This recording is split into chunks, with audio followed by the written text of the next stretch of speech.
सोचिए, समझिए, आगे बढ़िए। हेलो फ्रेंड्स, मैं दिव्या सिंह। स्वागत है आपका टेक स्टेप यूट्यूब चैनल में। फ्रेंड्स, 2 अक्टूबर आ रहा है। मैंने बताया था कि 2 अक्टूबर एक नेशनल फेस्टिवल है। ये दिन राष्ट्रपिता महात्मा गांधी और पूर्व प्रधानमंत्री लाल बहादुर शास्त्री के जन्मदिन के रूप में मनाया जाता है। फ्रेंड्स, जैसा कि मेरा पिछला वीडियो राष्ट्रपिता महात्मा गांधी के ऊपर था, तो हम आज के वीडियो में पूर्व प्रधानमंत्री लाल बहादुर शास्त्री के विषय पर चर्चा करेंगे। उनकी शख्सियत के बारे में, उनके जीवन से जुड़े कहानी के बारे में और उनके विचारों के बारे में। शास्त्री जी के ईमानदारी और सादगी से हर कोई वाकिफ़ है। वे इतने ईमानदार थे कि उन्होंने प्रधानमंत्री के तौर पर मिली हुई गाड़ी को कभी भी अपने पर्सनल काम के लिए इस्तेमाल नहीं किया और अपना पूरा जीवन बेहद सादगी से जिए और उसे गरीबों की सेवा में लगाया। देश की राजनीति में जब भी ईमानदारी और सादगी की बात होगी तो सबसे पहले शास्त्री जी का नाम लिया जाएगा। भाई, ये किस्सा तब का है जब शास्त्री जी गृह मंत्री हुआ करते थे। एक बार वे अपने किसी मित्र के साथ कहीं से वापस आ रहे थे। रास्ते में रेलवे क्रॉसिंग आया। रेलवे क्रॉसिंग बंद था, शायद कोई ट्रेन आ रही थी। गृह मंत्री की गाड़ी रुकी। कार के बगल में गन्ने के रस का ठेला देखकर शास्त्री जी ने अपने मित्र से कहा कि जब तक क्रॉसिंग बंद है, क्यों ना गन्ने का रस पिया जाए। अभी उनके मित्र कुछ कहते, इससे पहले ही शास्त्री जी कार से उतरे और गन्ने वाले को पैसे देकर 2 ग्लास गन्ने का रस ले आए।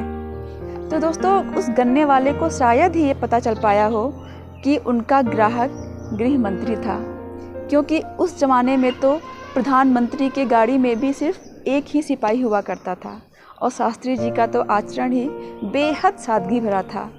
उनके अंदर कोई दिखावापन, कोई एटीट्यूड कुछ भी नहीं था, एकदम डाउन टू अर्थ। लेकिन सादगी उनके पर्सनालिटी का सिर्फ एक साइड था। प्रॉब्लम सॉल्व करने और मजबूत फैसले लेने की काबिलियत उन्हें बाकी राजनेताओं से अलग बनाती थी। फ्रेंड्स, 1965 की बात है।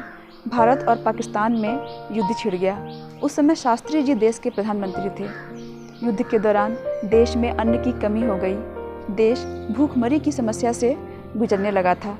इस मुश्किल घड़ी में देश की एकता को मजबूत करने की ज़रूरत थी। उस समय शास्त्री जी के दिमाग में एक तरफ देश की सैन्य शक्ति में वृद्धि करने का प्रश्न था, तो दूसरी तरफ देश की आर्थिक स्थिति सुधारने का।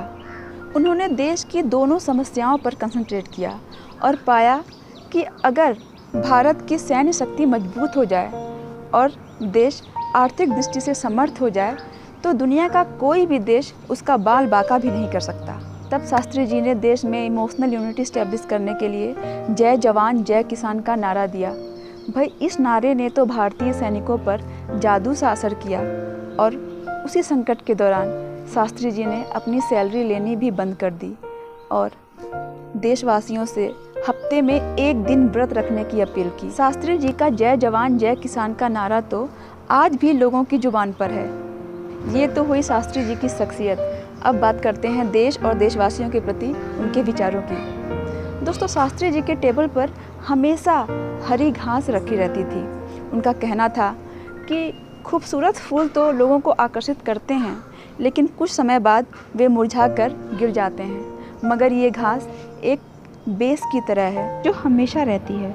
मैं लोगों के जीवन में भी घास की तरह ही एक बेस और खुशी की वजह बनकर रहना चाहता हूँ। अंत में दोस्तों, अगर आपको ये वीडियो पसंद आया हो तो वीडियो को लाइक करें और अपने विचार कमेंट बॉक्स में लिखें। देखते रहिए टेक स्टेप यूट्यूब चैनल। फिर मिलेंगे एक और नई कहानी के साथ।